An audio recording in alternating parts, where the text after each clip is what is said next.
Hi ma'am. Hi வாங்க. என்னோட frock ready ஆயிடுச்சான்னு பாருங்க மேம். ரெடி ஆயிடுச்சுடா. பாருங்க எவ்வளோ சூப்பராக தச்சிருக்கோன்ட்டு, எவ்வளோ அழகாக இருக்குது. இங்கே பால் பட்டன் கொடுத்து பஃப் ஸ்லீவ் கொடுத்து நல்லா இருக்குங்களா? ட்ரையல் பார்த்து எடுத்துக்கோங்க. ஜாயிண்ட் எதுக்கு இங்கே வருது?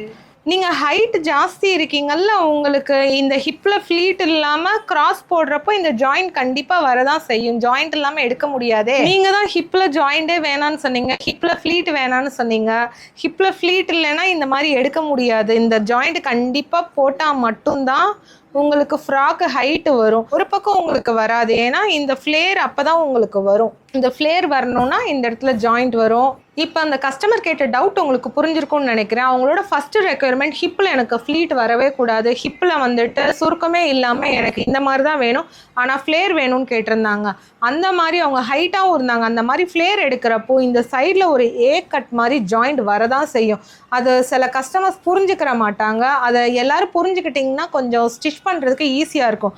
ஹிப்பில் ஃப்ளீட் எடுத்தோன்னா இந்த ஜாயிண்ட் வராது. உங்களுக்கு ஹிப்பில் ஃப்ளீட் வேண்டாம், இந்த மாதிரி தான் வேணும், ஃப்ளேரும் வேணும்னா கண்டிப்பாக சைடில் இந்த ஏ ஜாயிண்ட் வந்தால் தான் எங்களால் ஃபினிஷிங் கொடுக்க முடியும். அது எல்லோரும் கொஞ்சம் அண்டர்ஸ்டாண்ட் பண்ணிக்கிட்டிங்கன்னா ரொம்ப சந்தோஷமாக இருக்கும். தேங்க்யூ.